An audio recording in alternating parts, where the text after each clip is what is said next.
Hello and welcome everyone. Start करते हैं आज के हमारे सेशन को। आज का हमारा सेशन है एक एनिमल हस्बेंड्री। एनिमल हस्बेंड्री में हम लोगों ने पिछले क्लास में ओयस्टर साइकिल के बारे में पढ़ रहे थे, जिसमें कि और कुछ टॉपिक हो गए थे और कुछ बचे हुए थे। ठीक, जो बचे हुए थे आज उसको कवर करेंगे। फिर अगला नेक्स्ट टॉपिक आज हम लोग चलेंगे एनिमल ब्रीड।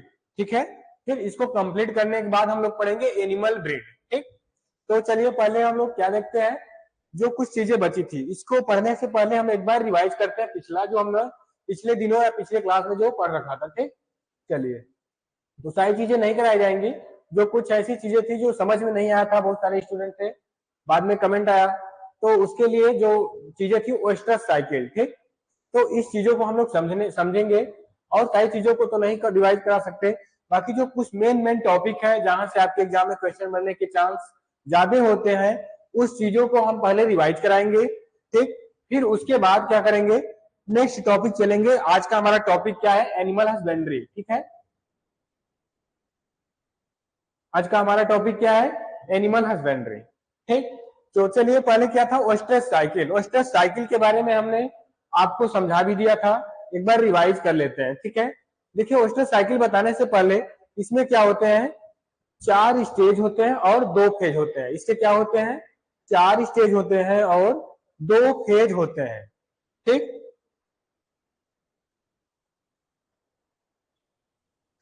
चलिए इसको बताने से पहले एक बार कंफर्मेशन कीजिए कि ऑडियो वीडियो दोनों प्रॉपर विजिबल है।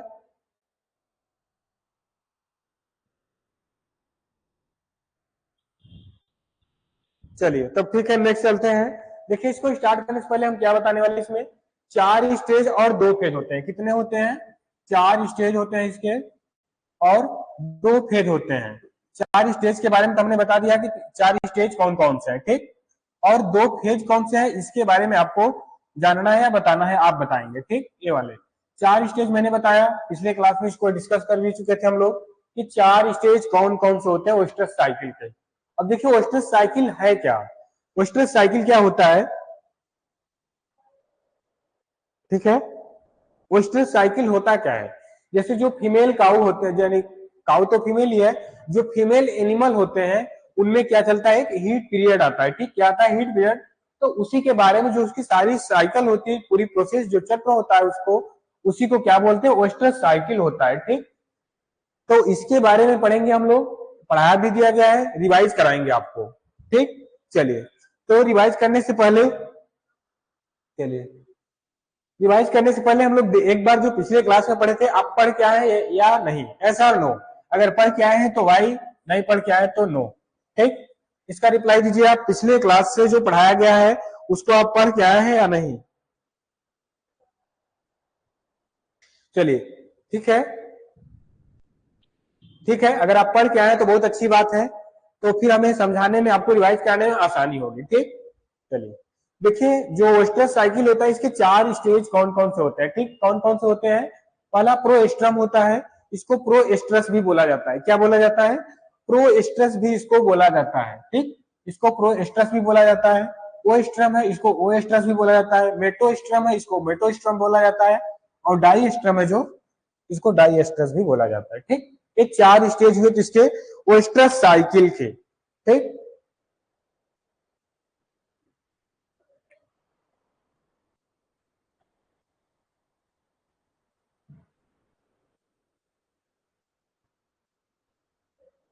4 स्टेज हुए ओयस्टर साइकिल की। ठीक, अब देखिए पहला प्रोएस्ट्रम है, प्रोएस्ट्रम है प्रोएस्ट्रस, यह कितने दिन का होता है, 2 दिन का होता है। क्या, प्रोएस्ट्रम। जो ओयस्टर साइकिल होता है, पूरी हीट पीरियड आती है कितने दिन की टोटल, 21 प्लस माइनस 3। ठीक, यानी 18 से 21 दिन बोल सकते हैं, या फिर 21 से 24 दिन, यानी 24 दिन भी हो सकता है, 18 दिन भी हो सकता है और 21 दिन भी हो सकता है। तो जो उसमें टोटल जो साइकिल होता है उसमें 2 दिन किसका होता है, प्रोएस्ट्रम का। 2 दिन किसका होता है, प्रोएस्ट्रम का होता है। और फिर नेक्स्ट जो होता है क्या हमारा, 1 दिन जो होता है किसका, ओएस्ट्रम का होता है। चीजें समझिए, जो मेटोस्ट्रम होता है क्या होता है, 4 दिन का होता है। जो डाइस्ट्रम होता है, जो सबसे लंबा पीरियड होता है, क्या होता है, डाइस्ट्रम होता है, कितने दिन का, 14 डेज का होता है। कितने, 14 दिन का। ठीक, तो आप बताइए कि जो ये साइकिल है, जो सबसे कम कौन था, ओएस्ट्रम। ओएस्ट्रम है, ठीक है, सबसे कम है। ठीक है, तो आप बताइए कि जो फीमेल होगी वह किस स्टेज में मेल को रिसीव करेगी। ठीक है, आप बताइए इसमें क्वेश्चन मैंने पिछले क्लास में बताया था, तो आप बताइए कि जो इसमें फीमेल होगी वह मेल को कब रिसीव करेगी, किस स्टेज में इसमें से, ठीक, किस स्टेज में करेगी। अगर आप नहीं बता सकते, नहीं पढ़ के आए तो कोई बात नहीं, एक बार रिवाइज इसीलिए करा रहा हूं कि ताकि आप देख लीजिए, क्लास डेली छोड़ा मत करिए। ठीक है, पिछले दिन कल तो क्लास नहीं थी हमारी, पिछले दिन जो क्लास चली थी मंडे को क्लास थी। ठीक है, और जो कल था विश्वकर्मा पूजा की वजह से कल की क्लास ऑफ थी। ठीक, कल क्लास जो थी वो विश्वकर्मा पूजा की वजह से ऑफ था, मंडे को क्लास चली थी, मंडे को बहुत सारे लोग नहीं आए थे। चलिए अब देखते हैं इसके बारे में क्या है। पहला प्रोस्ट्रम है, क्या है प्रोस्ट्रम। प्रोस्ट्रम पीरियड जो होता है building the growing the Graafian folic, क्या होता है, यह ग्रेफियन फोलिक का डेवलप करता है। ठीक, किसका करता है, जो पीरियड आता है उसमें, तो उसमें क्या करता है, ग्रेफियन फोलिक का यह डेवलप करता है। और फिर nourishment the womb the fuel contain hormone, जो फ्यूल कंटेन, जैसे जब क्या होती है, जब काउ क्या होती है, हीट पीरियड में होती है, तो उसके जो वो होते हैं, ठीक है, वालवा जो होते हैं उधर से क्या होते हैं, उसमें व्हाइट व्हाइट क्या होते हैं, रिसाव आते हैं। ठीक, तो उसी को क्या बोलते हैं, जो फ्यूल कंटेन हार्मोन होता है वो क्या होता है, वो एस्ट्रोजन होता है। It is cause change in the uterus and blood supply, यह क्या करता है, इसका जो कारण क्या चेंज करता है, यूट्रस एंड ब्लड सप्लाई को यह चेंज करता है। ठीक, अभी अब फिर नेक्स्ट क्या है, वो स्ट्रम की बात कर रहे थे, यही पूछ रहे थे हम। ठीक, कि जब क्या होता है फीमेल इसी स्टेज में क्या करती है, मेल को रिसीव करती है। ठीक, पहले स्टेज में नहीं करेगी क्योंकि इसमें ग्रेफियन, ठीक है, ग्रेफियन जो फॉलिक होंगे उनका इसमें डेवलपमेंट होता है, और फिर जो फ्यूल कंटेन आते हैं उसके नरिशमेंट होते हैं उसकी वजह से, और फिर इसका जो कारण होता है क्या होता है, ब्लड और स्ट्रेस का चेंजेज होना। फिर क्या है मेटोस्ट्रम, और मेटोस्ट्रम जो 4 दिन का होता है, 4 डेज का, इसमें implantation of the embryo take place corpus luteum. ठीक है, कौन सा होता है, कार्पस लेट्यूम एक फेज है जिसका ओएस्ट्रस साइकिल का एक फेज है। ठीक, 2 फेज होते हैं जिसमें से एक फेज कार्पस लेट्यूम है, इसके बारे में बात करेंगे हम। फिर क्या करें, prevent the growth Graafian folic. अब देखिए क्या कर रहा है, जब वह ओएस्ट्रस साइकिल ओएस्ट्रम में वह क्या कर लिया, काउ जो है मेल से क्या कर ली, वह मेटिंग कर ली। मेटिंग करने के बाद जो प्रोस्ट्रम में ग्रेफियन फोलिक का डेवलपमेंट हो रहा था, अब इसमें मेटोस्ट्रम में क्या होगा, वह ग्रोथ क्या होगा, प्रिवेंट होगा, रुक जाएगी, और फिर अरेस्ट द ओएस्ट्रस साइकिल, और ओएस्ट्रस साइकिल यहाँ पे क्या होगा, बंद हो जाएगा, यानी रुक जाएगा। अब इसके बाद तो नहीं आएगी काउ हीट पीरियड में, अगर अच्छे से मीटिंग हो गई वह, ठीक है, अच्छे से मीटिंग होगी, कंसप्शन हो गया, तो फिर वह दोबारा ओएस्ट्रस साइकिल में नहीं आएगी। ठीक, जो हमारा पहला था प्रोस्ट्रम में ग्रेफियन फोलिक का डेवलपमेंट होता था, और जो ओएस्ट्रम है, ओएस्ट्रम में जो फीमेल है वह मेल से रिसीव कर ली, यानी मेटिंग कर ली। मेटिंग करने के बाद अब क्या करा, इसमें ग्रेफियन फोलिक का जो ग्रोथ होगा वह रुक जाएगा, और ओएस्ट्रस साइकिल क्या होगी, अरेस्ट हो जाएगी, रोक दी जाएगी। अब क्या है, डाइएस्ट्रम, जो कि सबसे लंबा पीरियड होता है ओएस्ट्रस साइकिल का, क्या, डाइएस्ट्रम क्या है, further development of uterus take place. ठीक है, जो यूट्रस होता है वह इसमें क्या करता है, अब क्या करता है, अपना प्लेस लेने लगता है। ठीक, या फूलने लग, अगर काऊ अच्छे से क्या करी, मीटिंग कर ली, ठीक है, उसमें प्रेगनेंसी की चांस आ गई तो वह क्या कर ली, उसके पेट अब यूट्रस जो होंगे बड़ा होने लगेंगे। ठीक, फिर क्या करे, the animal has not conceived, अगर एनिमल अच्छे से कंसीव्ड नहीं हुआ, अगर हुआ तो फिर ठीक है, अगर नहीं हुआ तो conceived involution uterus take place, फिर अपना यूट्रस जो होगा दोबारा अपना क्या होगा, अपना स्थान लेने लगेगा। ठीक, पहले तो वो कंसीव्ड हुई, ठीक है, कंसीव्ड होने के बाद क्या होगा, जब वो मीटिंग की तो उसके पेट क्या होते, जो यूट्रस था बड़ा हो गया था, अब यूट्रस क्या होगा, अगर कंसीव्ड नहीं हुई अच्छे से तो यूट्रस दोबारा अपना प्लेस ले लेगा। ठीक, फिर क्या करा इसमें, it is the longest phase of ओएस्ट्रस cycle, यह क्या है, ओएस्ट्रस साइकिल का सबसे लॉन्गेस्ट फेज है। ये चीजें याद रखिए कि ओएस्ट्रस साइकिल का सबसे लॉन्गेस्ट फेज कौन होगा, डाइएस्ट्रम होगा। कौन होगा, डाइएस्ट्रम जो होगा वो ओएस्ट्रस साइकिल का सबसे लंबा फेज होगा। एस्ट्रस साइकिल के पीरियड के बारे में बात कर लेते हैं। जो प्रो एस्ट्रस होता है वह 2 से 3 दिन का होता है। एस्ट्रस जो होता है 12 से 18 आवर्स का होता है। ठीक, ओवुलेशन जो होता है 12 से 16 घंटे का होता है। कितना, 12 to 16 आवर का। After end oestrus stress cycle जो इसके सबसे क्या होता है आफ्टर इंड, मतलब स्ट्रेस के इंड होने के बाद का यह फेज है।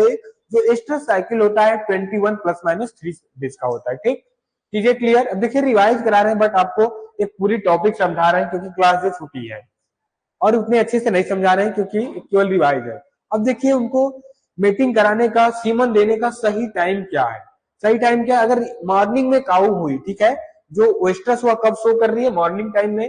अगर मॉर्निंग टाइम में कर रही है तो उसको सेम डे में करा देना चाहिए इंसीमेंट, या फिर नेक्स्ट डे तक। ठीक, फिर क्या है जो गुड रिजल्ट देगा, आफ्टरनून में होती है तो मॉर्निंग ऑफ नेक्स्ट डे, अगले दिन मॉर्निंग में, या एवरी अर्ली आफ्टरनून, यानी दोपहर में जल्दी करा देना चाहिए, और या फिर आफ्टर 3 PM तक नेक्स्ट डे में उसको मीटिंग करा देना चाहिए, यानी सीमन दे देना चाहिए। ठीक, चलिए देखिए ओवुलेशन की बात क्या कर रहे थे कि ओवुलेशन होता क्या, मैं तो बता दिया कि ओवुलेशन क्या होता है, 12 to 16 आवर का ओवुलेशन होता है। अब ओवुलेशन होता क्या है, अब देखिए इसको, ओवुलेशन जो होता है रिलीज द एग, जब एग रिलीज होगा तभी स्पर्म उसको दिया जाता है। ठीक है, जो सीमन दिया जाता है, स्पर्म जो होता है मेल का, जब ओवुलेशन होता है यानी एग रिलीज होता है तब उसमें क्या किया जाता है, सीमन दिया जाता है। ठीक, सीमन कहाँ दिया जाता है, मिड, ठीक है, क्या था, सीमन कहाँ दिया जाता है बताइए आप, पिछले क्लास में इसको बताए थे।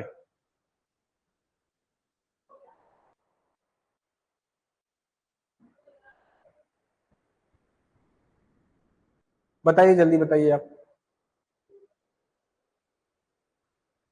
सीमन जो दिया जाता है वह कहाँ दिया जाता है, काऊ के यूट्रस में जो सीमन पेनिट्रेट किया जाता है, दिया जाता है, वह किस पार्ट में, किस भाग में दिया जाता है।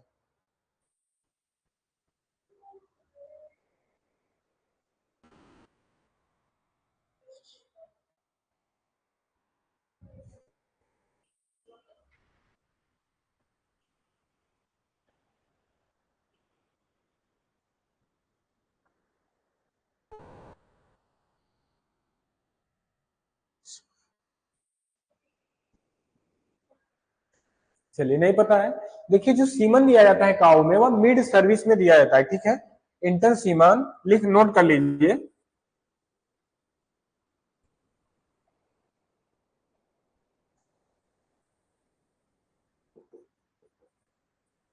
कहा दिया जाता है, मिड सर्विस। ठीक, मिड सर्विस में दिया जाता है, जो सीमन दिया जाता है काऊ में वह कहा दिया जाता है, मिड सर्विस में दिया जाता है। ठीक, इस चीज को नोट कर लीजिएगा।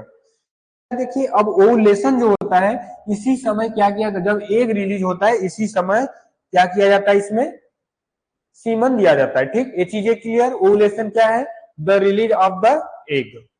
ओके, चलिए अब नेक्स्ट क्या है, ये देखिए कुछ टर्मिनोलॉजी है बेसिक, इसको एक बार आप पढ़िएगा, ये चीजें पढ़ाई हुई हैं, आपको समझ में आ जाएगा। ठीक, इसमें एक टॉपिक था लैक्टेशन रेट की बात कर रहे थे। ठीक, लैक्टेशन कर्व, लैक्टेशन कर्व क्या होता है, लैक्टेशन कर्व होता है जिससे कि जब काऊ बच्चा पैदा करती है या बोर्न करती है, ठीक है, काऊ को जन्म देती है, तो जन्म देने के बाद जिस दिन दूध स्टार्ट किया, ठीक, उस दिन इसकी दूध मिल्क क्या होगी, मिल्क प्रोडक्शन सबसे लो होगी। ठीक, क्या होगी, देखिए क्या है, lactation rate, lactation curve. Lactation curve क्या है, इस टाइम पे काऊ क्या करेगी, मिल्क कम प्रोडक्शन करेगी। ठीक, इस टाइम पे काऊ मिल्क कम प्रोडक्शन करेगी। फिर उसकी क्या बात है, जब मिल्क देना स्टार्ट कर दी तो धीरे धीरे देखें आप 3 डे, यहाँ देखें 10 डे, 50 डे, फिर नेक्स्ट 60 डे, फिर 70 डे पे देखिए सबसे हाई प्रोडक्शन पहुंच गया उसका, मिल्क प्रोडक्शन क्या हो गया, सबसे हाई हो गया किस पे, 16 डे पे उसकी मिल्क क्या हो गई, मिल्क प्रोडक्शन सबसे हाई हो गई। फिर देखिए क्या 70 डे के बाद फिर उसके मिल्क प्रोडक्शन धीरे धीरे धीरे क्या होने लगे, कम होने लगे। ठीक, क्या होने लगे, कम। अब देखिए 305 डे बाद मतलब 305, ठीक, इतने दिन में क्या होगी, इसकी मिल्क बिल्कुल लो हो गई, जहां से स्टार्ट शुरू की थी, जहां से स्टार्टिंग की थी वहीं पे फिर पहुंच गई। तो ये क्या हुआ, लैक्टेशन कर्व हुआ, इसको एक ग्राफ के द्वारा रिप्रेजेंट किया जाता है। ठीक, चलिए ये सारी चीजें टर्मिनोलॉजी है। अब हम जो पढ़ने वाले थे आज, हम यहाँ से पढ़ने वाले थे जो कि ओस्ट्रस साइकिल के कुछ पार्ट छूटे हुए थे। ठीक, हालांकि ये मुझे पहले बता देना चाहिए था, ओस्ट्रस साइकिल स्टार्ट करते टाइम ही उसमें छूट गया था, तो मैंने यहाँ पे आपको बता दे रहा हूँ। ठीक, चलिए तो एक बार आप इसको पढ़िए, ताकि आपके पढ़ने के बाद जब मैं समझाऊं तो आपको सारी चीजें यहाँ से अच्छी से समझ आ सके। ठीक,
तो आई होप आपने इसको पढ़ लिया होगा, समझ में आई होगी कुछ चीजें।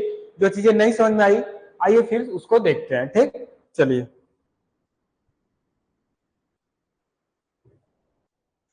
तो देखिए पहला टॉपिक क्या है, द एनिमल विल बी, ठीक है, क्या है, the animal will be excited condition.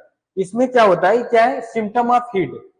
ठीक, पशु में, एनिमल में जो हीट के लक्षण होते हैं, उनके हीट पीरियड के जो सिम्टम्स होते हैं, वे सिम्टम्स क्या होते हैं। ठीक, क्या है, जैसे the animal will be excited condition.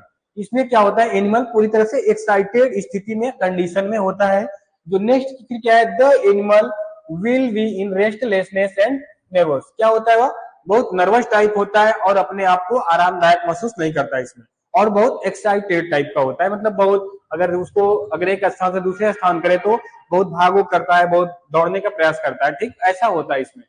और फिर नेक्स्ट क्या है, the animal will be below frequency. उसकी फ्रिक्वेंसी क्या होती है, लो। और फिर क्या, the animal will be reduce the intake feed. वह क्या करता है, फिर एनिमल चारा लेना यानी भोजन करना भी क्या कर देता है, कम कर देता है। ठीक, तो इससे क्या होंगे, पशु के जो एनिमल होगी, काऊ होगी, उसमें क्या होंगे, कुछ नुकसान भी होंगे उसके रिड्यूस, फीड रिड्यूस करने से।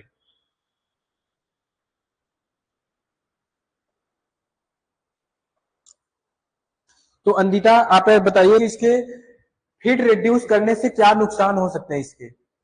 इसके जो नुकसान होंगे, जो काऊ है, अगर मिल्क प्रोडक्शन अच्छी है उसकी, अगर वह हीट पीरियड में आती है तो उसके नुकसान क्या हो सकते हैं उस पर।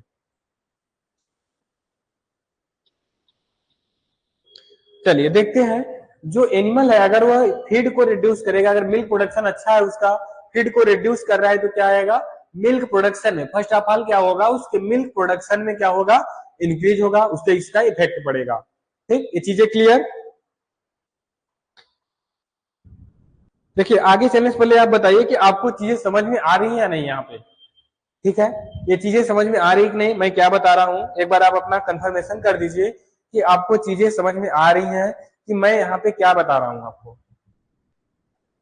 ठीक, अब नेक्स्ट क्या है, ओके बिल्कुल सही।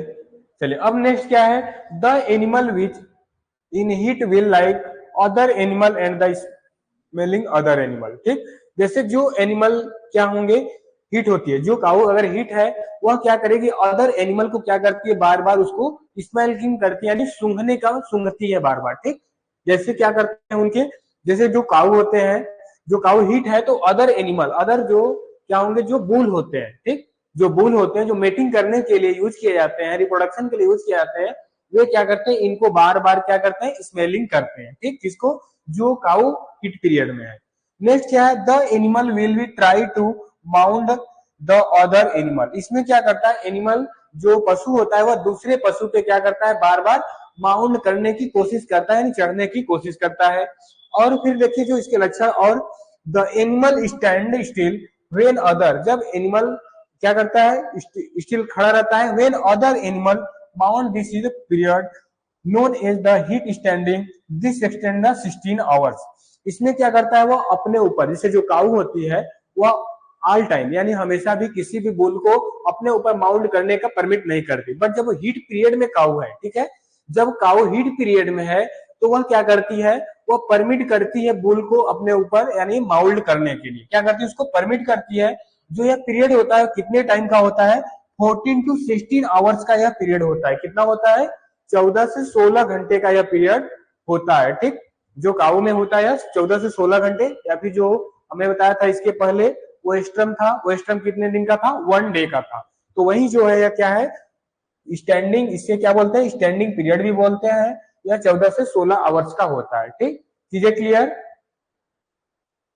चलिए ठीक है, अगर सारी चीजें समझ में आ रही तो अच्छी बातें हैं।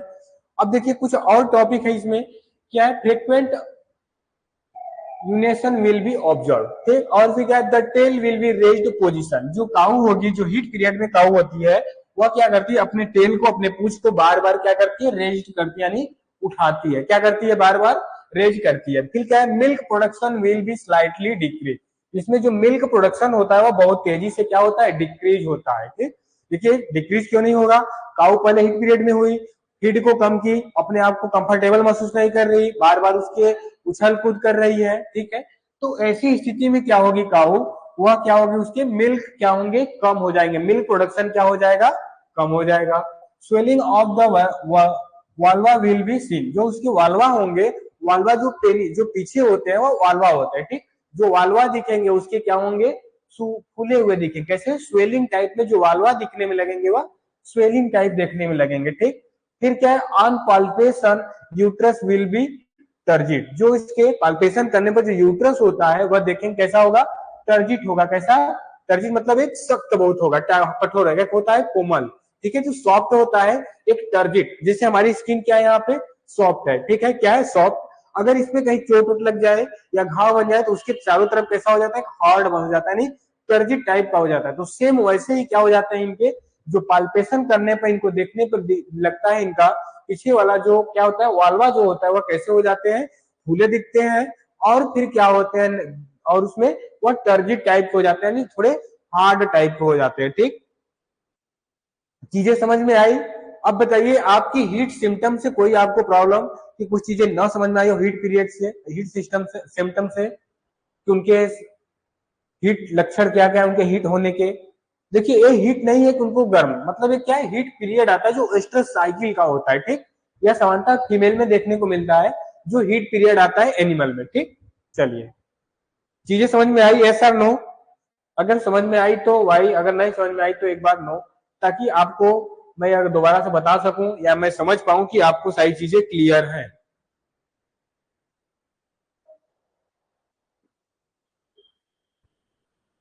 चलिए ठीक है, समझ में आई। चलिए अब कुछ क्या हम लोग बताया था कि जो हमारा वेस्टर्न साइकिल है इसके 4 स्टेज थे और 2 फेज थे। तो 4 स्टेज हम लोगों ने पढ़ लिया, प्रोस्ट्रम, ओएस्ट्रम, ठीक है, क्या था, प्रोस्ट्रम, ओएस्ट्रम, मेटोस्ट्रम और डाइएस्ट्रम। जो कि पहला क्या था, 2 से 3 दिन, दूसरा 1 दिन, फिर 4 दिन, फिर 14 दिन। ठीक, अब उसमें 2 फेज और है, स्टेज अलग हुए। अब फेज कौन कौन से हैं? एक है फोलिकुलर फेज और दूसरा क्या है? कार्पस लेक्ट्यूम। ठीक, जिसे सीएल बोलते हैं, जो कि सबसे इंपॉर्टेंस है। क्या है? सबसे इंपॉर्टेंट है एनिमल में। अब ओवुलेशन के बारे में तो बात कर ही चुके थे हम लोग। क्या था ovulation? The release of the egg. ठीक, the release of the egg, ये क्या है? ओवुलेशन है। ठीक, इसके बारे में बात कर चुके थे हम लोग। बात क्या करते हैं? Follicular phase. अब देखिए फोलिकुलर फेज क्या होता है? या क्या होता है? शॉर्टर होता है। या कैसा होता है? शॉर्टर होता है। हम देखिए एनिमल की बात कर रहे हैं। किसकी बात कर रहे हैं? एनिमल की। अब देखिए जो अगर मेल है, ह्यूमन है, तो ह्यूमन में यह क्या होता है? लॉन्ग होता है। कैसा होता है? लॉन्गेस्ट होता है या लार्जर होता है। अगर एनिमल की बात करें तो एनिमल में कैसा होता है? यह एनिमल में यह क्या हुआ? ह्यूमन में। ठीक, यह ह्यूमन हुआ। एनिमल में बात करें तो क्या होता है? यह शॉर्टर होता है। ठीक, यह शॉर्टर होता है एनिमल में। ठीक, जो हमारा फोलिकुलर फेज है, अगर एनिमल में यह फेज क्या होता है? शॉर्टर होता है। बट मेल में, सॉरी मेल नहीं, ह्यूमन में जो होता है वह क्या होता है? लॉन्गेस्ट होता है, लार्जर होता है। ठीक, अगर बात करें कार्पस लेक्ट्यूम, कार्पस लेक्ट्यूम जस्ट अपोजिट होता है। यह क्या होता है? ह्यूमन में क्या होता है? शॉर्टर होता है। ह्यूमन में कैसा होता है? शॉर्टर होता है। शॉर्टर होता है। और जो काऊ होता है यानी एनिमल होता है, उसमें यह लॉन्गेस्ट होता है। कैसा?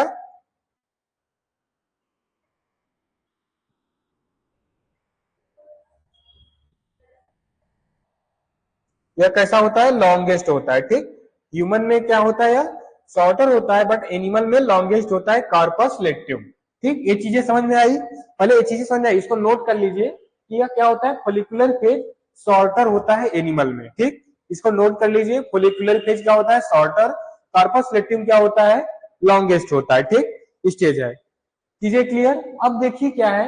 The follicular phase is the largest step in the menstrual. Menstrual cycle यानी जो ह्यूमन में देखा जाता है। ठीक, मेनिस्ट्रल साइकिल किसमें देखने को मिलता है? ह्यूमन में। ह्यूमन में यह फेज कैसा होता है? Lasting from the first day period to ovulation meaning of the release of the egg. यह क्या होता है? यह फर्स्ट डे में, पहले पीरियड में क्या होता है? ओवुलेशन स्टार्ट हो जाता है, जिसका मतलब एग रिलीज होना स्टार्ट हो जाता है। किसमें? फोलिकुलर फेज में। ठीक, अब बात क्या करते हैं हम? सीएल यानी कार्पस लेक्ट्यूम की बात करते हैं। ठीक, देखिए चीजें समझ में आ ही रही। फोलिकुलर फेज क्या है? फोलिकुलर फेज क्या है? समझ में आया? ऐसा नो? देखिए कार्पस लेक्ट्यूम क्या है? Is a transit endocrine gland. ठीक है, जो क्या है? इंडोक्राइन ग्लैंड है, यानी ग्रंथि एक होती है। That the develops from a Graafian follicle. ठीक है, जो ग्रैफियन फोलिक यानी जो क्या होता है? किसमें? हमारा जो प्रोस्टरस होता है उसमें ग्रैफियन फोलिक का निर्माण होता है। जो हमारा क्या होता है? लिक्विड कंटेन होता है, वह क्या होता है? फोलिकुलर। ठीक है, Graafian follicle. Graafian follicle after ovulation यानी ओवुलेशन के बाद and is the required to the support. ठीक है, प्रेगनेंसी इन मैमलेस। यह क्या होती है? इसकी जो कार्पस लेक्ट्यूम का काम होता है, यह सपोर्ट किसमें करता है? उसके प्रेगनेंसी में और फिर मैमलेस। ठीक है, प्रेगनेंसी इन मैमलेस, काऊ में यानी एनिमल में जो प्रेगनेंसी में सपोर्ट करता है, कौन सा? कार्पस लेक्ट्यूम। यह सबसे लॉन्गेस्ट यानी लार्जर स्टेप होता है एनिमल में। ठीक, चीजें नोट कर लीजिएगा, कौन लॉन्गेस्ट है, लार्जर है, कौन शॉर्टर है, कौन किसमें लार्जर है, कौन किसमें शॉर्टर है। ठीक, ये चीजें याद रखिएगा। ठीक, ये चीजें समझ में आई? तो फिर आगे चलते हैं। कंफर्मेशन बता दीजिएगा अपना कि आपको ये टॉपिक समझ में आया है। ठीक,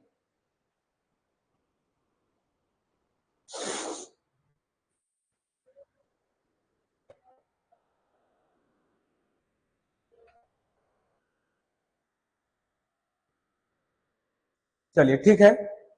अगर समझ में आ गई तो फिर नेक्स्ट चलते हैं आगे। अब देखिए दो फेज बताया था हमने और 4 स्टेज बताया था, जो कि 2 फेज के बारे में भी बात की और 4 स्टेप कौन कौन से उसके बारे में भी बात हो गई। ठीक, और इसके अलावा अभी तक जितना पढ़ा उसमें से कोई डाउट तो नहीं है? चलिए अब क्या करते हैं? मेनिस्ट्रल और ओएस्ट्रल साइकिल में देखते हैं। मेनिस्ट्रल किसमें होता है? यह ह्यूमन में होता है। किसमें होता है? यह ह्यूमन में होता है। ठीक, ह्यूमन में और ओएस्ट्रस साइकिल क्या होता है एनिमल में, ठीक, एनिमल्स में देखने को मिलता है ओएस्ट्रस साइकिल। देखते हैं किसमें किसमें होता है menstrual cycle. Menstrual cycle monkey, ape, human, ठीक। अब क्या होती है ओएस्ट्रस साइकिल में काओ, बुफैलो, गोट, सीप और भी जो एनिमल होते हैं, ठीक। अब बात करते हैं मेनस्ट्रुअल फेज, प्रोलिफेयर proliferative phase is the secretory phase. Secretory phase क्या होता है कि इसमें क्या होता है लिक्विड आता है जो व्हाइट कलर में देखने को मिलता है, लिक्विड कंटेंट, उसी का क्या होता है इसमें सिक्रेशन होता है, ठीक। अब क्या है ओएस्ट्रस period in the anoestrus phase, इसमें क्या होता है एनेस्ट्रस फेज होता है, जबकि इसमें यह फेज नहीं होता है।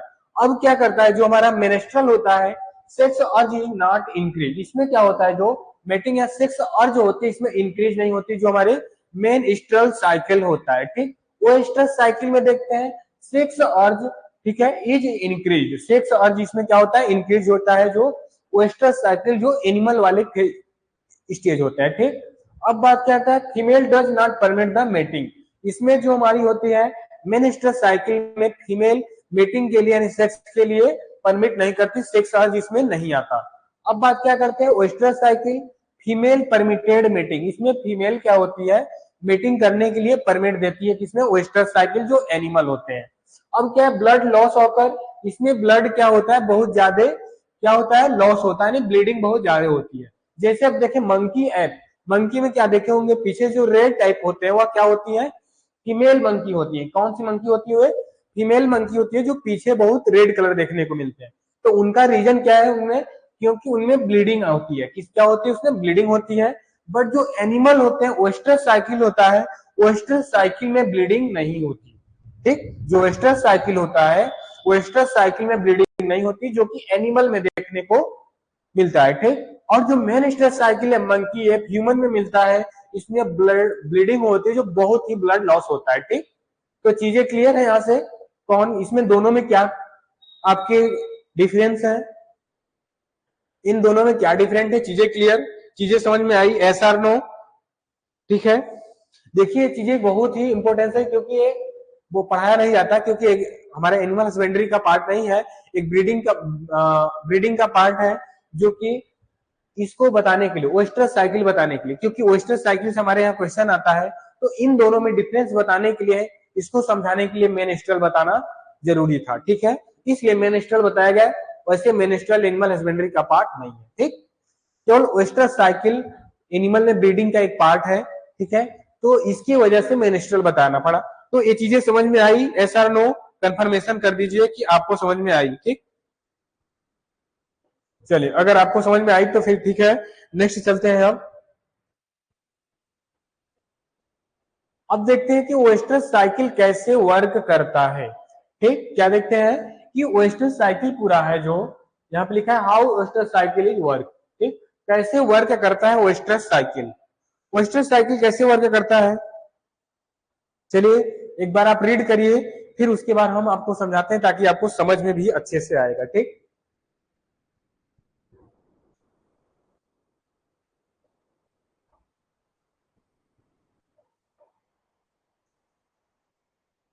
चलिए रीड करिए यहां से।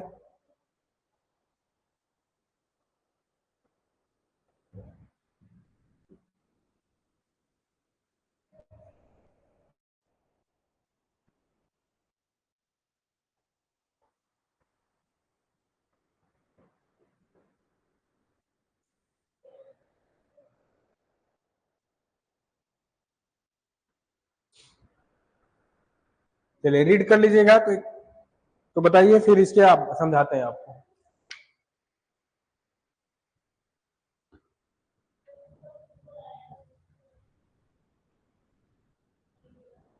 चलिए ठीक है, अगर हो गया तो देखिए क्या है ओएस्ट्रस साइकिल कैसे वर्क करता है। जो ओएस्ट्रस साइकिल है, जैसे पहला स्टेप क्या है इसमें, इसमें क्या बता रहा है कि hypothalamus produce the gonadotrophin release hormone, ठीक है, क्या है गैनेडोट्रोफिन रिलीज हार्मोन, क्या है GnRH बोलते हैं इसके, ठीक, releasing hormone in the response to circulating oestrogen, ठीक।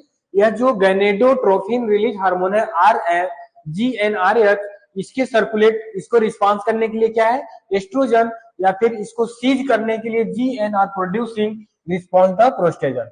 ठीक है, जीएनआर के सीज होने पर किसका कौन सा रिस्पॉन्स है, प्रोस्टेजन, और इसको जो सर्कुलेट करने का जो किसका रिस्पॉन्स है इसमें, एस्ट्रोजन का। ठीक, समझ में आया। जब एस्ट्रोजन होगा तो क्या होगा, यह हार्मोन्स क्या होगा, रिलीज होगा। ठीक, जो जीएनआरएच है अगर एस्ट्रोजन की प्रेजेंस में क्या होगा, सर्कुलेट करेगा, और जीएनआर प्रोड्यूसिंग, ठीक है, जब क्या कर रहा है कि प्रोजेस्ट्रोन, ठीक है, जो प्रोजेस्ट्रोन क्या होगा, इसके लिए रिस्पॉन्स होगा किसके, जीएनआर को सीज करने के लिए। ठीक, यानी तो जब हमारा ओजेस्ट्रॉन आएगा तो ये रिलीज होगा कौन, हार्मोन जीएनआरएच, और जब प्रोजेस्ट्रॉन आएगा तो यह सीज हो जाएगा, यानी बंद हो जाएगा। चीजें क्लियर।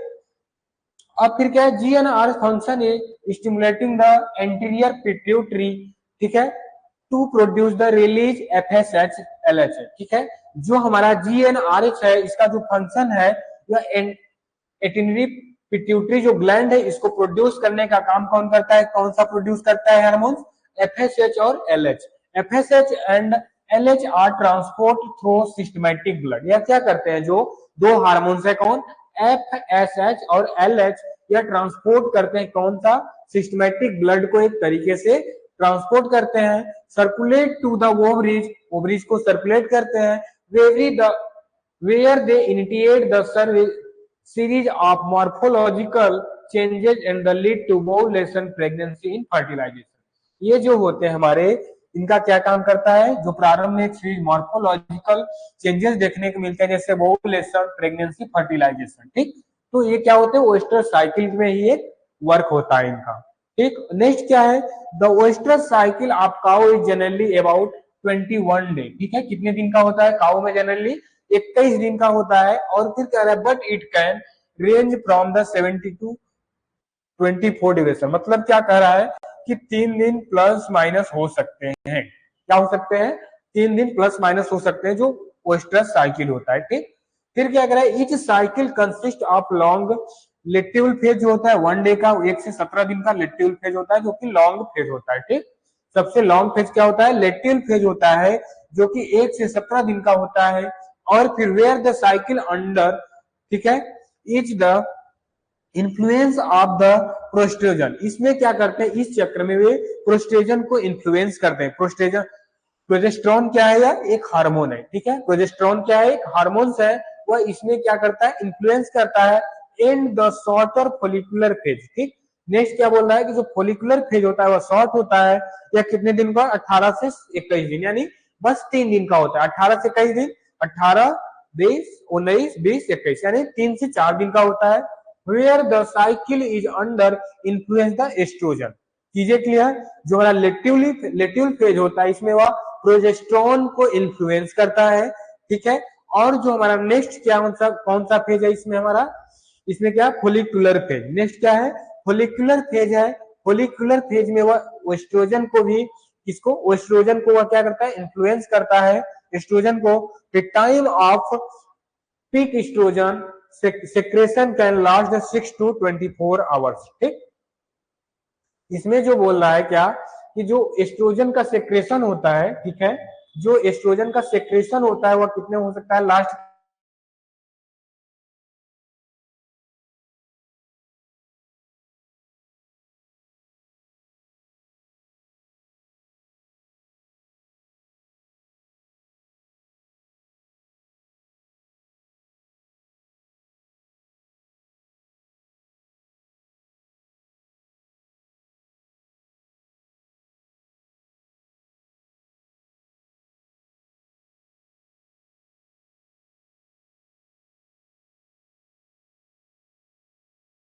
ठीक है।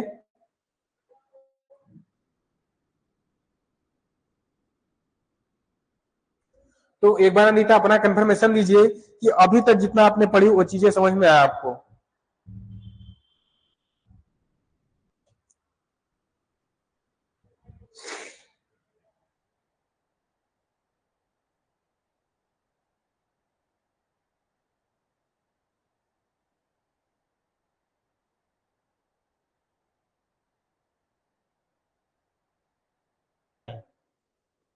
चलिए, वेस्टर साइकिल कैसे वर्क करता है समझ में आया। कि ओस्टस साइकिल में क्या होता है, जो हाइपोथैलेमस प्रोड्यूस करता है वह गैनेडोट्रोपिन रिलीज को हार्मोन को रिलीज करता है, तो वह क्या करता है, उसके लिए रिस्पॉन्स कौन सा है, एस्ट्रोजन। अगर जीएनआरएच क्या होता है, सीज होता है, क्या होता है, जीएनआरएच किसी कारणवश सीज होता है तो उसका रीजन कौन सा होता है, उसके रिस्पॉन्स कौन होता है, प्रोजेस्टेरोन होता है। ठीक, तो ये चीजें क्लियर रखिएगा। जीएनआरएच को रिप्रोड्यूस यानी उसको फ्लूइड करने के लिए, उसको क्या बोलते हैं, सर्कुलेट करने के लिए जो रिस्पॉन्सिबल है एस्ट्रोजन, और उसको सीज करने के लिए जो रिस्पॉन्सिबल है वह प्रोजेस्टेरोन। ठीक, अब फिर क्या करा है, जीएनआरएच का जो फंक्शन है वह क्या करता है, anterior pituitary to produce and release FSH, यह इस हार्मोन्स को रिलीज करता है, कौन सा, एफएसएच और एलएच। जो एफएसएच और एलएच है वह क्या करता है, इसका the transport through the systematic blood, ठीक है, सर्कुलेटिंग टू द ओवरीज, यह क्या करता है, ओवरी से ब्लड को सर्कुलेट करता है, ट्रांसपोर्ट करता है। ठीक, जो हमारा एफएसएच और एलएच है यह ब्लड को ओवरी से क्या करता है, सर्कुलेट करता है। ठीक, और फिर नेक्स्ट क्या करा, वेयर दे इनिशिएशन सीरीज, जब स्टार्टिंग की सीरीज होती है, श्रृंखला जो होती है, उसमें क्या है, आप मॉर्फोलॉजिकल चेंजेस, उसमें बहुत सारे मॉर्फोलॉजिकल चेंजेस देखने को मिलते हैं। ठीक है, जो कि लीड किसको करता है, ओवुलेशन एंड प्रेगनेंसी फर्टिलाइजेशन, जो इसमें से ओवरी का ब्लड एफएसएच और एलएच जो ओवरी तक ब्लड का सर्कुलेट करता है, ठीक है, वह उसके लिए रिस्पॉन्स है, और उसमें बहुत सारे मॉर्फोलॉजिकल चेंजेस देखने को मिलते हैं, जिसमें कि जो हेल्प करता है किसमें, ओवुलेशन और प्रेगनेंसी फर्टिलाइजेशन में सपोर्ट करता है। ठीक, चलिए अब क्या है, नेक्स्ट है यहाँ पे कि इंसीमेशन, आर्टिफिशियल इंसीमेशन। आर्टिफिशियल इंसीमेशन से समझ सकते हैं कि जो आर्टिफिशियल तरीके से एनिमल यानी काऊ, बुफेलो, जो भी एनिमल, फीमेल एनिमल है, उनको सीमन देने के लिए, उनको काल्फ यानी उनके प्रोजनी, नेक्स्ट प्रोजनी आने के लिए जो सीमन तैयार किए थे आर्टिफिशियल तरीके से, उन्हें कैसे निकाला जाता है, यानी कैसे तैयार किया जाता है। ठीक, तो ये चीजें हम लोग समझने वाले हैं इसमें।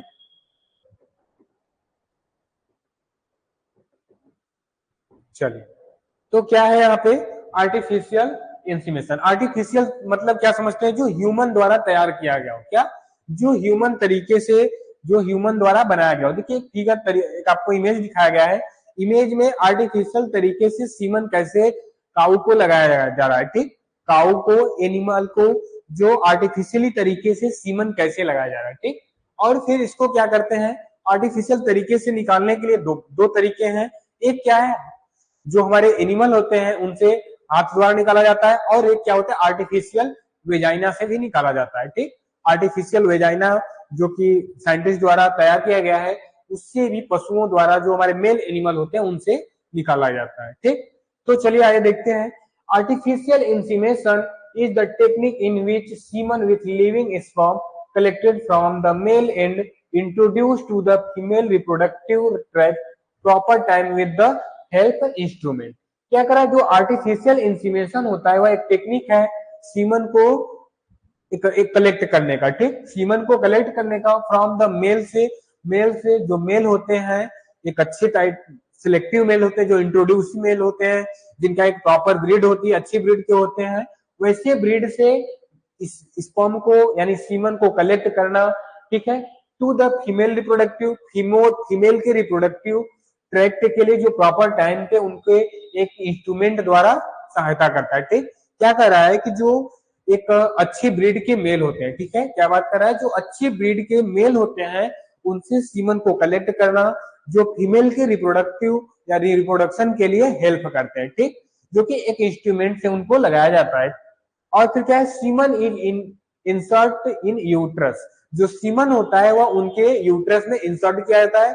यूट्रस में कहा दिया जाता है, अभी मैंने बताया था, यूट्रस में कहा एंटर किया जाता है, मिड सर्विस में एंटर किया जाता है। ठीक, कहां पे एंटर किया जाता है सीमन, मिड सर्विस में एंटर किया जाता है।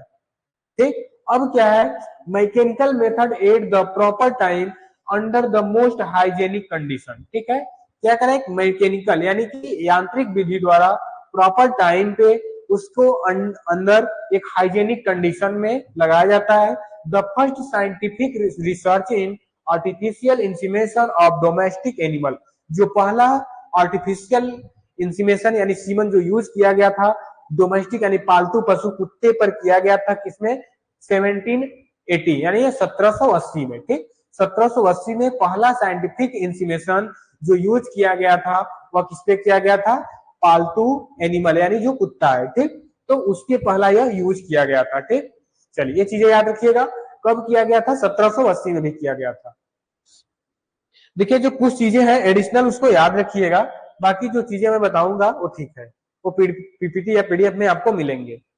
अब बात क्या करते हैं, इनको स्टोर करने की और कलेक्ट करने की मेथड। ठीक, स्टोर करने की पहले बात कर लेते हैं। क्या कर रहा है, स्टोर करने की भी दो अलग अलग मेथड है, इसके दो अलग अलग मेथड है। पहला क्या है, there are two method of freezing and store semen. Semen को करने के दो है। पहला क्या है, ड्राई आइस एंड एल्कोहल, जो कि -100 डिग्री फ़ारेनहाइट पे किया जाता है। कितने पे किया जाता है, -100 डिग्री।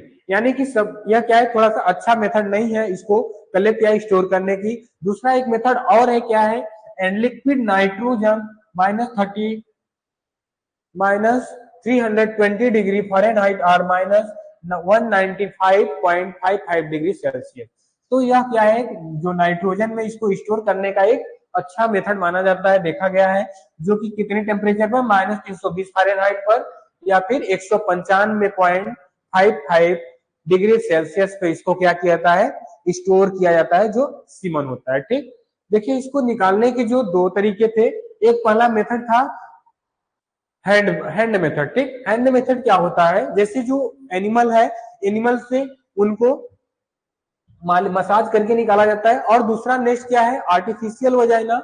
आर्टिफिशियल वजाइना में क्या होती है, जो साइंटिफिक है, तो साइंटिफिक तरीके से एक आर्टिफिशियल वजाइना पूरी तरह से बनाई गई थी, जिसमें क्या किया गया था, यह पूरा उसी तरह एक काउ एनिमल यानी जो एनिमल है काउ है उसी के वजाइना जैसा होता है, और एनिमल जो होता है वैसा अपने आप को वहां पे महसूस भी करता है, जो कि कितने डिग्री पर, 45 डिग्री एंगल पे वहां पे फिट किया जाता है डायरेक्शन पे, और फिर option is and the thrust that angle.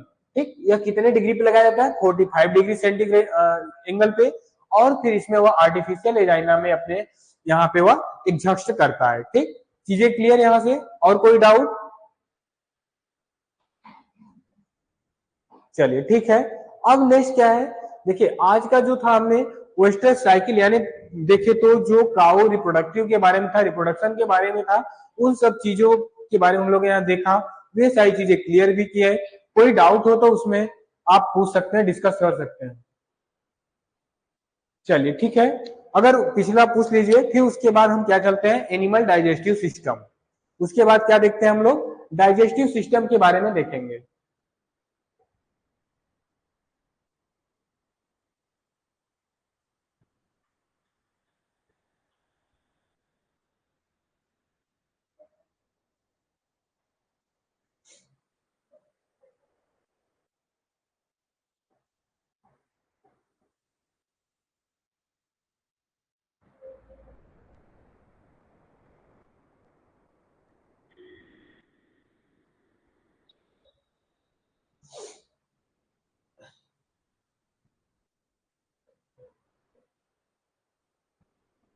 Please 1 minute wait.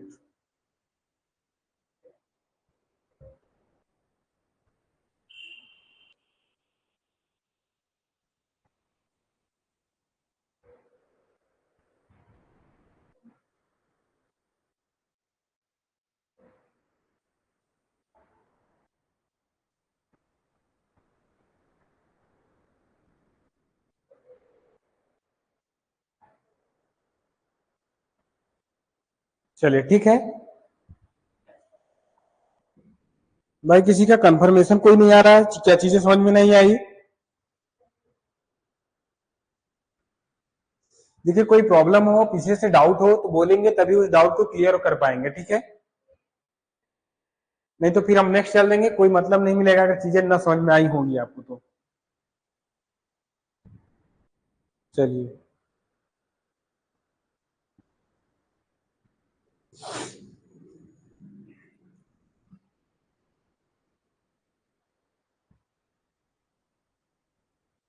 चलिए अब क्या चलता है, डाइजेस्टिव सिस्टम।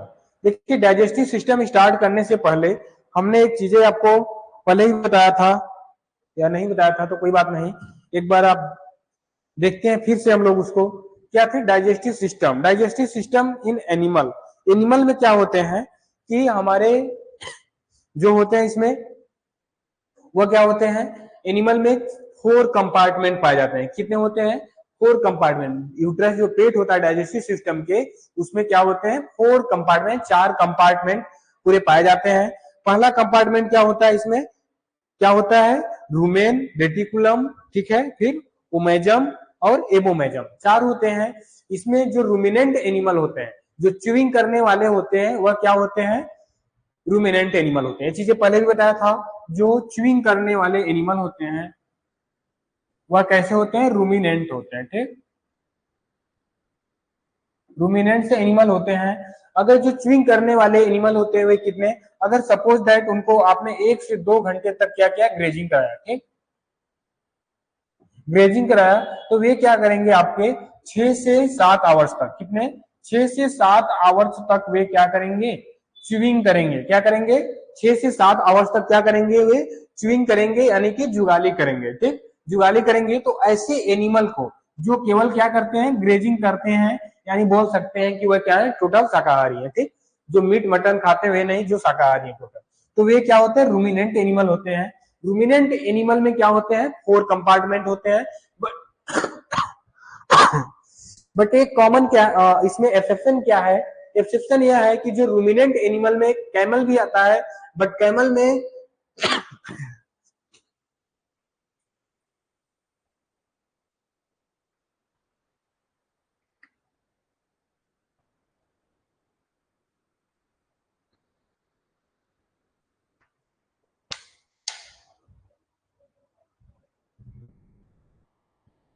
चलिए क्या बात करते हैं? Ruminant animal. रूमिनेंट एनिमल में क्या आता है? कैमल भी आता है, बट कैमल में एक्सेप्शन है, उसमें 3 कंपार्टमेंट होते हैं। क्या होते हैं? 3 कंपार्टमेंट। इसकी वजह से उसको क्या बोलते हैं? स्यूडो रूमिनेंट भी बोला जाता है। ठीक,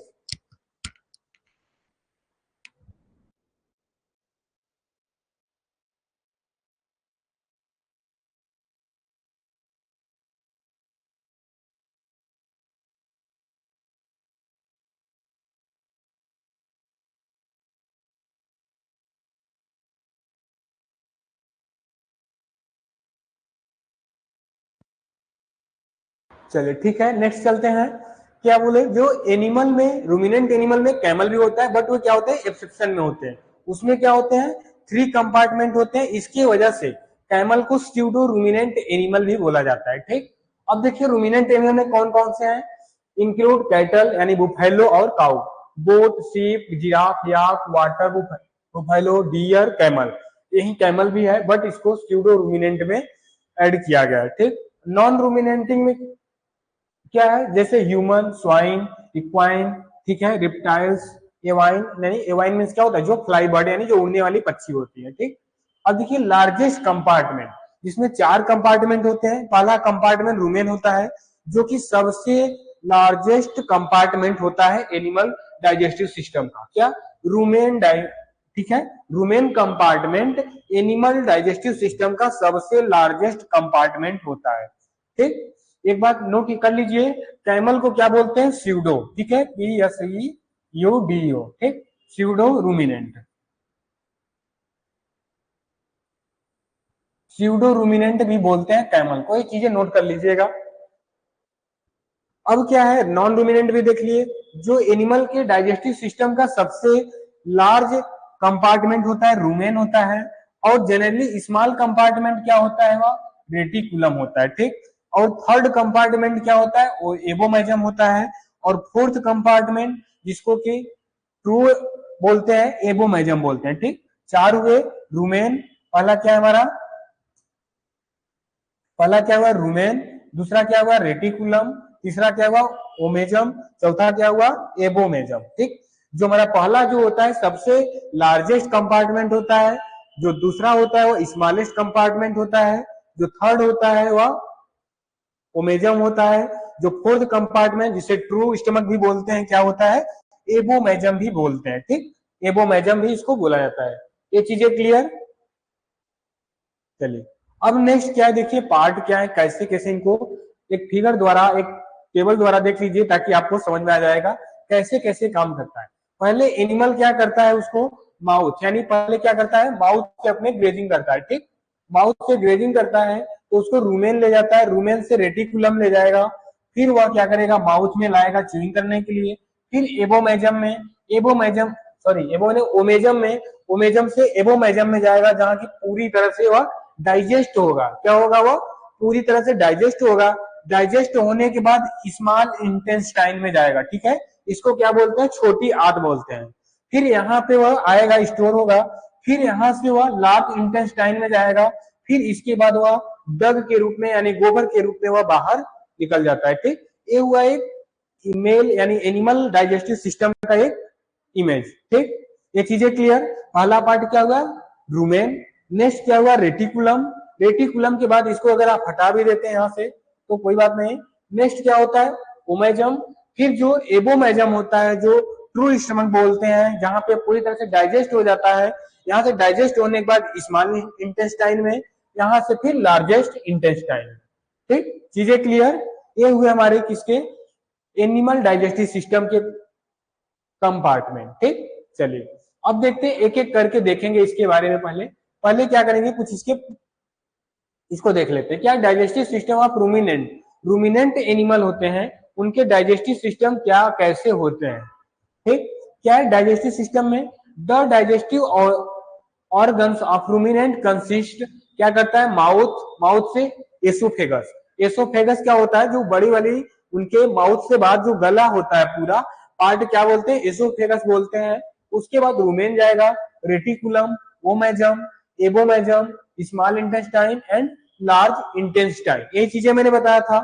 अब क्या, the cow take food into the mouth, जो काउ होगी वह माउथ से अपने फूड को टेक करेगी, फिर the food take in by animal after mixing with saliva, वह क्या होगा, फिर सेलाइवा के साथ क्या होगा, धीरे धीरे मिक्स होगा, ठीक है, जो सेलाइवा क्या होता है, जिससे आप कभी भोजन करते टाइम ध्यान दिए होंगे, तो जो आपके मुंह में जो लार आता है, ठीक है, जो लार आता है उसके साथ जो भोजन मिक्स होता है वही क्या होता है, सेलाइवा होता है, वह क्या होता है, सेलाइवा, तो ये सेलाइवा के साथ मिक्स होता है, फिर क्या, enter into the rumen through the oesophagus, oesophagus की सहायता से, किससे, एसोफेगस क्या होता है, जैसे जो एनिमल के गर्दन होती है, ठीक है, जो गला होता है पूरा, इधर सपोज दैट एक माउथ है, माउथ से जो गला होता है इसकी सहायता से क्या होता है, वह रूमेन में आ जाता है, कहां पे आ जाता है, रूमेन में आ जाता है, तो ये बता रहा है कि काऊ पहले क्या करती है, फर्स्ट ऑफ ऑल माउथ से अपने भोजन को टेक करती है, फिर वह क्या करती है कि वह उसके बाद मिक्स करती किसके, सेलाइवा के साथ, ठीक, सेलाइवा के साथ मिक्स करती है, मिक्स करने के बाद वह into the rumen through oesophagus, oesophagus से वह धीरे धीरे कहां चली जाती है, रूमेन में, ठीक, ये चीजें क्लियर। अब क्या है नेक्स्ट इसमें, अब देखिए एक एक पार्ट के बारे में बात करेंगे, क्या है, रूमेन, रेटिकुलम, ओमेजम, एबोमेजम, इसके बाद हम एक एक पार्ट के बारे में बात करेंगे। पहला किसके बारे में बात करेंगे, हम रूमेन के बारे में बात करेंगे, ठीक, पहले किसके बारे में बात करेंगे, रूमेन के बारे में, दूसरा रेटिकुलम, तीसरा क्या करेंगे, ओमेजम, और फोर्थ नंबर जो हमारा है क्या है, वह एबोमेजम के बारे में बात करेंगे, ठीक। चलिए देखिए रूमेन क्या है, in the rumen feed is the subjected to the microbial fermentation, इसमें क्या होता है, माइक्रोबियल फर्मेंटेशन होता है, यानी वह यहाँ पे स्टोर करता है, वह उसमें कुछ अपचय क्रिया यानी कुछ होती है, फिर क्या है, in ruminants this in large part, यह क्या है, सबसे लार्ज पार्ट होता है जहां की भोजन को वह अपने चारे को स्टोर करता है एनिमल, ठीक, तो इन large part is represent by the rumen which the biggest compartment in their four chamber stomach, stomach में जो फोर चेम्बर, चार चेम्बर होते हैं, उस चेम्बर में सबसे बड़ा चेम्बर क्या है, रूमेन होता है, ठीक, the temperature of rumen 30 to 40 degree Celsius, ठीक, कितना इसका टेम्परेचर होता है रूमेन का, 30 से 40 डिग्री सेंटीग्रेड इसका टेम्परेचर होता है, इसको नोट कर लीजिए, ठीक, नोट करिए कि जो रूमेन की टेम्परेचर होती है वह कितना होती है, 30 से 40 डिग्री सेंटीग्रेड रूमेन की टेम्परेचर होती है, ठीक, ये चीजें क्लियर। अब क्या है, this ideal for the growth microorganism and they flourish as a growth as, ठीक, जो इसमें क्या करता है, ग्रोथ करता है, माइक्रो ऑर्गेनिज्म जो होता है उनको यहाँ पे ग्रोथ करता है, जो भोजन को डाइजेस्ट करने में सपोर्ट करता है। ठीक, नेक्स्ट क्या है, रेटिकुलम। रेटिकुलम में क्या है, it is smaller shape partial separated from rumen. यह क्या होता है, रूमेन से कुछ क्या होता है, पार्शियली आंशिक रूप से छोटा होता है। जो हमारा रेटिकुलम होता है यह रूमेन से क्या होता है, सॉरी यहाँ पे क्या होना चाहिए, रूमेन होना चाहिए,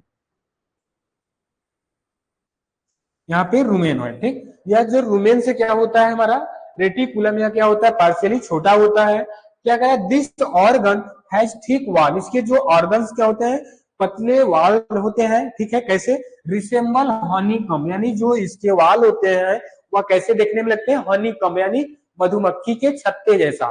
ठीक है, जो रेटिकुलम के ऑर्गन्स होते हैं, जो थिक वाल होते हैं, वह कैसे रिसेम्बलिंग होते हैं, हनीकम। ठीक है, यानी मधुमक्खी के छत्ते जैसा।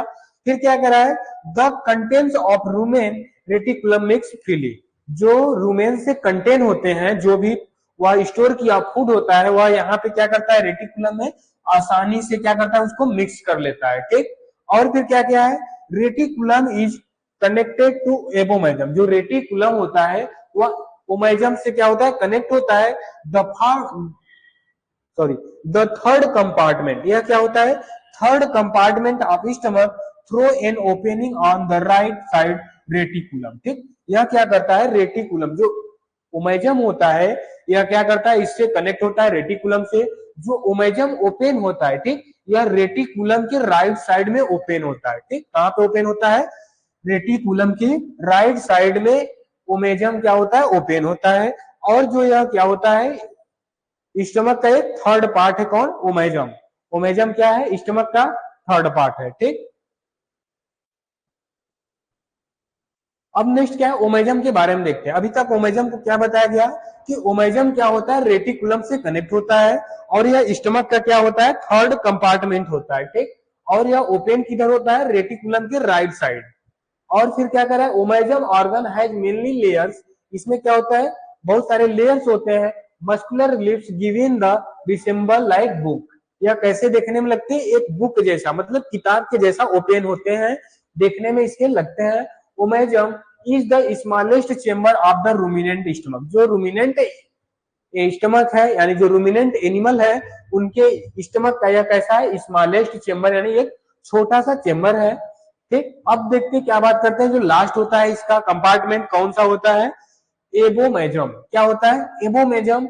एबोमेजम की बात करें तो it is the true stomach in the ruminant. ठीक, यह क्या है, रूमिनेंट का एक ट्रू स्टमक। अब देखिए, इसको आप बोलेंगे ट्रू स्टमक क्यों बोला जाता है। ठीक, ट्रू स्टमक इसलिए बोला जाता है, जो ट्रू स्टमक इसलिए बोला जाता है क्योंकि यह लास्ट कंपार्टमेंट है, और जो भोजन पूरी जो ग्रॉस होती है, यहाँ पे क्या होती है, पूरी तरह से वह क्या होती है, डाइजेस्ट हो जाती है। ठीक, यहाँ पे क्या होती है, पूरी तरह से डाइजेस्ट हो जाती है। फिर क्या करें, फ्रॉम दिस ऑर्गन, या फिर इसमें जो ऑर्गन्स होते हैं, where the digestive taking the place in ruminant. ठीक है, in ruminant in similar that the non ruminant. ठीक, जो यहाँ पे यह डाइजेस्टिव टेकिंग करता है, प्लेस होता है, यह नॉन रूमिनेंट के सिमिलर होता है। ठीक, चीजें क्लियर, अब कोई डाउट इसमें,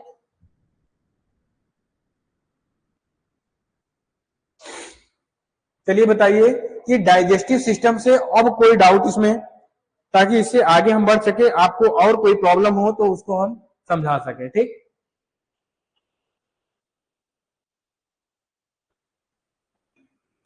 चलिए अंदिता बताइए, अपना कंफर्मेशन दीजिए, कोई डाउट तो नहीं है, S or no.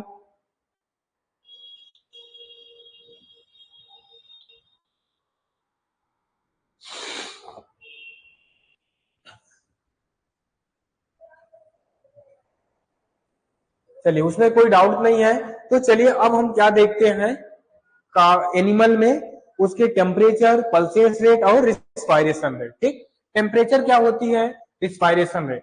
Respiration rate कैसे फाइंड करेंगे, कैसे देखेंगे, रिस्पायरेशन रेट कैसे देखेंगे, जब जो कोई एनिमल है या फिर हम ही है, ठीक है, यानी ह्यूमन ही है, तो ह्यूमन में रिस्पायरेशन रेट देखने के लिए पहले उसको यहाँ जो नाक है, मतलब नस का छिद्र है, इसके पास क्या होंगे, उंगली लगाने होंगे इस तरह से। तो आप क्या करिए कि अपने यहाँ पे उंगली लगा के सांस को देखिए, कितनी बार आप सांस ले रहे हैं, कैसे, तो इस तरह से आप सांस ले रहे हैं, ठीक। तो एक स्लो मोशन में यानी धीरे धीरे आप सांस लेते हैं, ठीक। तो उसी तरह एनिमल में पहचानने के लिए रिस्पायरेशन रेट, सांस लेने की जो प्रक्रिया होती है उसके नसिका छिद्र के पास आप इस तरह से उंगली या हाथ लगाकर अपने आप उसको चेक कर सकते हैं कि इसकी रिस्पायरेशन रेट ठीक है या फिर नहीं, ठीक। अब बात करते हैं टेम्परेचर की। तो टेम्परेचर की बात करें तो क्या करेंगे यहाँ पे, टेम्परेचर की बात देखिए, जो टेम्परेचर है ह्यूमन है तो ह्यूमन को यहाँ पे लगाया जाता है, बट जो बच्चे हैं ह्यूमन में जो बच्चे आते हैं, बच्चे में जो है उनके क्या लगाएंगे यहाँ पे, जीभ के नीचे न लगा के कहा जाता है, यहीं पे लगाया जाता है। अगर बच्चे जो है उसमें क्या होता है, पूरा पारा भरा होता है मर्क्यूरी, तो उसको क्या करें, बच्चे क्या होंगे मुंह में दबाकर तोड़ सकते हैं, तो वहां से क्या हो सकते हो, अब उनके लिए बहुत नुकसानदायक होता है। तो क्या करेंगे, बच्चे को यहाँ पे लगा दिया जाता है। अगर ह्यूमन बड़े हैं तो उसमें आदमी है तो उसको क्या करेंगे, जीभ के नीचे लगाकर चेक किया जाता है, जो थर्मामीटर होता है, ठीक। तो उसी तरह एनिमल में जो होता है, पीछे जो वाल्वा होता है उनके, वाल्वा में पीछे लगाकर उनको चेक किया जाता है, ठीक, कि उसमें टेम्परेचर क्या है, ठीक। वे हो गए। तो इस तरह से उनके देखें, जो एक क्या है, डाटा आपको दिया हुआ है, डाटा आपको पीडीएफ मिल जाएगा, आप पीडीएफ देख लीजिएगा और आप क्या करिएगा, एक बार इसको पढ़िएगा, ठीक। आपको याद करने वाली चीजें हैं, जैसे बुफाइलो में 38.3, ठीक है, ये डिग्री सेल्सियस में है, ठीक, ये फारेनहाइट में है, इस डिग्री सेल्सियस में जो सी और एफ, ठीक। तो ये डिग्री पल्सेस रेट 44 से 50 और जो रिस्पायरेशन है 15 से 20, ठीक। अब क्या है, डेयरी काउ, जो दूध देने वाली काउ है डेयरी पे 38.5 जो डिग्री सेल्सियस फारेनहाइट में 101.4। तो इस तरह से आप सारे इसको एक बार रीड करिएगा, रीड करने के बाद आप कल इसको रीड करके आइएगा, हम आपसे कल डिस्कस करेंगे क्लास स्टार्ट करने से पहले, ठीक। ये सारे जो एनिमल दिए हुए हैं, बुफाइलो, डेयरी काउ, गोट, शीप, पिग, चिकन, कैमल, तो इन सब चीजें के बारे में, सारी चीजें के सारी एनिमल के बारे में हम कल आपसे डिस्कस करेंगे, यानी आपसे पूछेंगे तो आप इसका रिप्लाई देंगे, आंसर देंगे मुझे, ठीक। तो एक बार इसको कल पढ़िएगा, आज अभी तुरंत लगभग बोल सकते हैं शाम 6 बजे तक ये पीडीएफ, पीपीटी और रिकॉर्डेड क्लास दोनों आपको अपलोडेड फॉर्म में मिल जाएंगे, रिकॉर्डेड फॉर्म में। तो एक बार आप उसको जरूर पढ़िएगा, इसको लर्न करिएगा, ठीक। चलिए अब क्या करते हैं, कुछ एनिमल के साइंटिफिक नेम है, ठीक। कुछ एनिमल के साइंटिफिक नेम के बारे में हम लोग पढ़ेंगे। देखिए क्या है, कुछ एनिमल के कॉमन नेम, उधर क्या है साइंटिफिक नेम है, ठीक। एनिमल के इधर क्या है कॉमन नेम और इधर क्या है साइंटिफिक नेम। कॉमन नेम क्या है, जैसे काऊ, काऊ क्या है, काऊ का एनिमल साइंटिफिक नेम क्या है, बोस टेरस इंडिकस, ठीक। बोस टेरस और इंडिकस, इसमें दोनों आ जा रहे हैं, Bos taurus exotic, indicus indigenous, ठीक। अब क्या है, वाटर बुफाइलो यार, एशियन वाटर बुफाइलो, बोबलिस, ठीक है, बोबालस बबलिस, सर्न बुफाइलो में बोबालस कार्बेनेंसिस, ठीक। गोट में क्या आ जाएगा, कार्पा एगेरनिस हिरकस, ठीक। सीप में ओवियस एरिस, डॉग में कैनिस लुपस, ठीक। हॉर्स में एक्वेस फेरस कैबालस, ठीक। ये सारी चीजें हैं जो कि आप इसको भी पढ़ के आइएगा, इन सारी चीजों के बारे में हम आपसे सारी चीजें डिस्कस करेंगे, ठीक। रिस्पायरेशन रेट, पल्सेस रेट और टेम्परेचर, फिर एनिमल साइंटिफिक नेम, ये आपका होमवर्क होगा, एचडब्ल्यू होगा, इन चीजों को आप नोट कर लीजिएगा, ठीक। ये क्या होंगे आपके एचडब्ल्यू होंगे, जो एक स्लाइड है और इसके ऊपर एक स्लाइड और है, क्या है हमारा ए भी क्या होगा आपका एचडब्ल्यू होगा, जो कि आप कल इसको एक बार रीड करके यानी लर्न करके आएंगे पूरी तरह से, ठीक। चलिए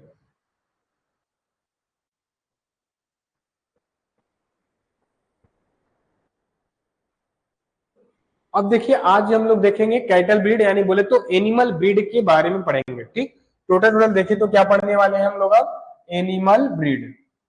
एनिमल ब्रीड पढ़ने से पहले हम लोग कुछ इसके टर्मिनोलॉजी पढ़ेंगे, जो कि इसमें बहुत ही यूजफुल है, ठीक। जो कि बार बार देखने को टर्मिनोलॉजी मिलेंगे आपको, तो इसको स्टार्ट करने से पहले हम कुछ टर्मिनोलॉजी देख लेते हैं, ठीक।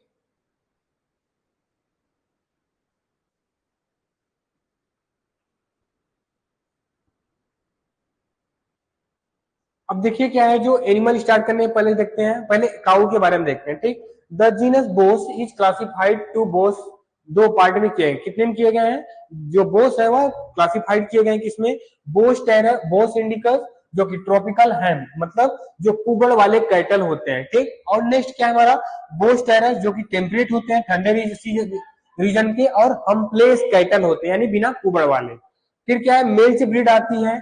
मिल्च ब्रीड की बात करें तो जो मिल्क की बात कर रहा है, जो कि मिल्क प्रोडक्शन अधिक करते हैं, ठीक।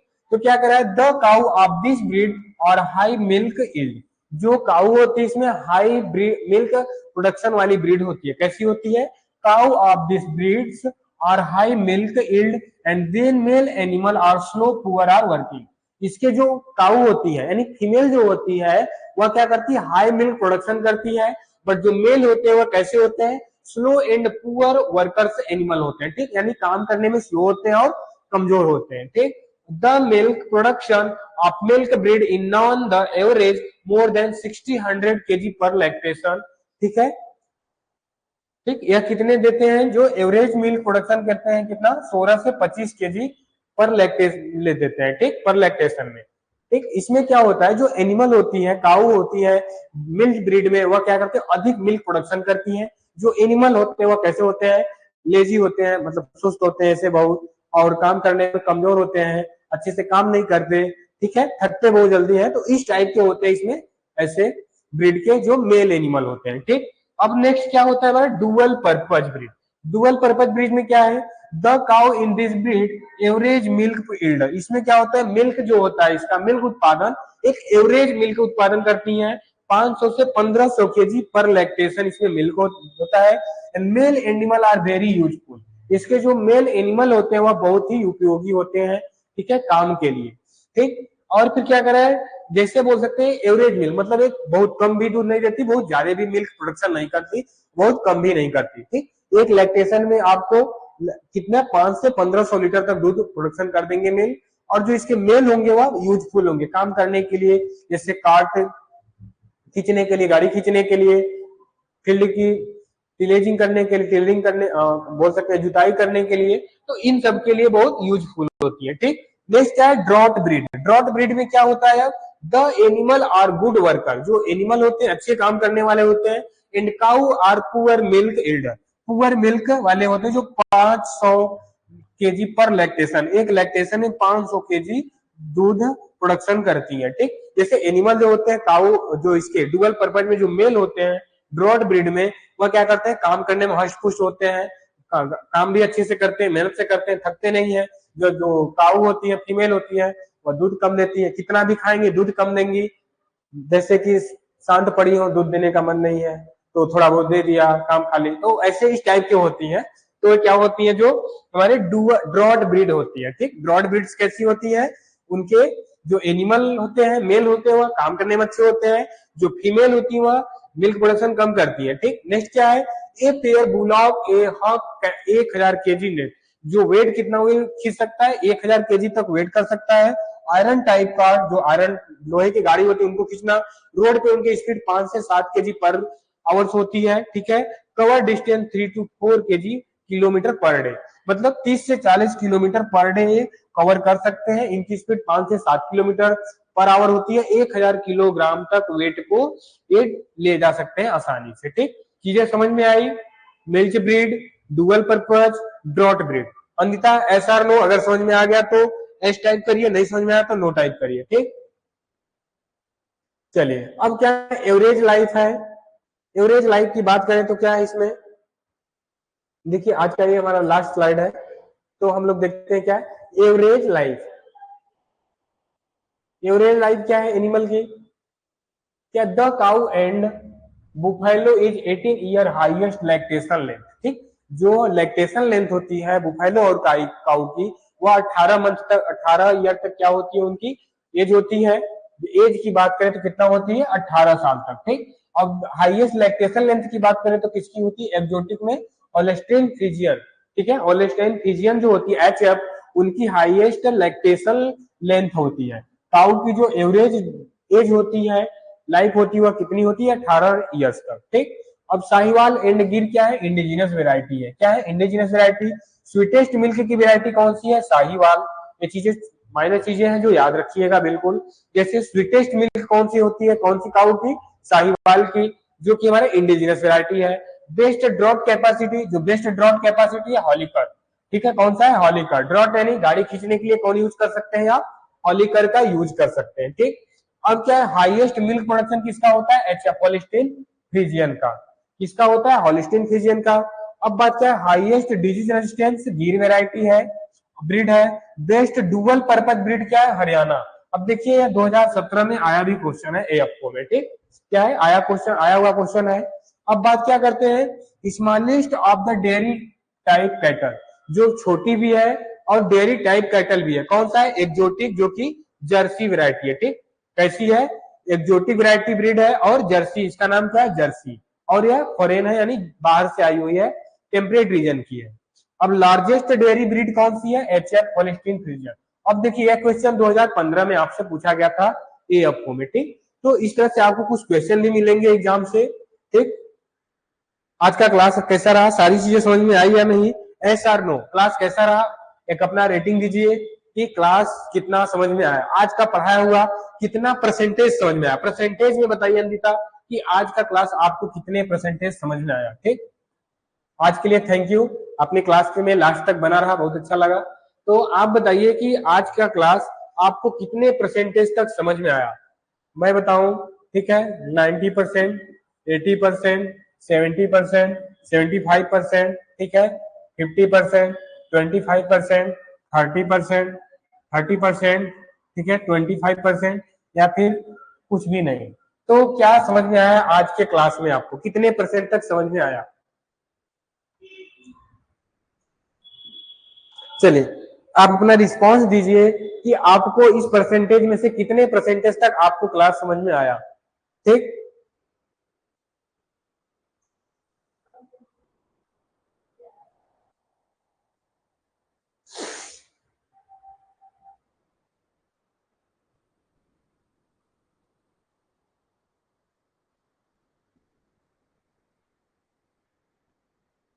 चलिए सभी लोग रिस्पांस दीजिए, अपना अपना फीडबैक दीजिए। चलिए ठीक है, आप भी बताइए कितना परसेंटेज समझ में आया आपको। अगर कोई डाउट हो तो आप अपने डाउट को यहाँ पे क्लियर कर लीजिए, ठीक है। आज का सेशन हमारा इतना रहा, कल फिर मिलते हैं इसके आगे।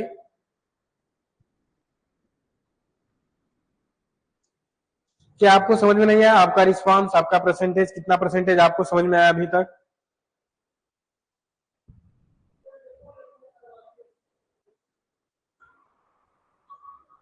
चलिए, आई होप कि अनिता मेरी आवाज नहीं सुन पा रही है, तो चलिए ठीक है, आज के क्लास को यहीं पे एंड करते हैं, फिर मिलते हैं कल 2 बजे क्लास में। तब तक के लिए थैंक यू, बाय बाय।